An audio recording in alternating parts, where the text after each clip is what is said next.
করিম ভাই কিছে মন খারাপ করে কই যাইতেছে?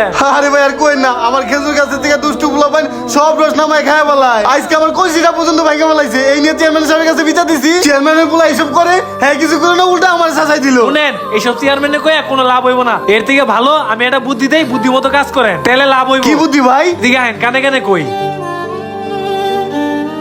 হ ভাই, এটা আপনি একটা ভালো বুদ্ধি দিচ্ছেন। এই বুদ্ধিতে কাম করবো, ওরা যারা চুরি করে অগবুদ্ধি শিখাইব, আর জীবনে মাইসের রস চুরি করে খাইবো না। আচ্ছা ঠিক আছে ভাই, যান।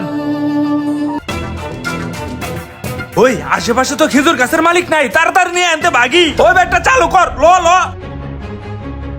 উফ, সার তো দিলাম, সকাল থেকে গাছ থেকে রস পাড়া হয় নাই। ল রস পাড়া নিয়ে আইগা। হ্যাঁ চলো রসটা পাইরা নিয়ে আহি। ওই আয়। হ্যাঁ লাও। এই কি রে? হায় হায়, আমার রসের কলসি গো। আজকেও নিজ্ঞা তোরা চুরি করছে। ওকে ওই সিস্টেমে শিক্ষা দিতে হবে। আমার লগে আয়। হ্যাঁ চলো।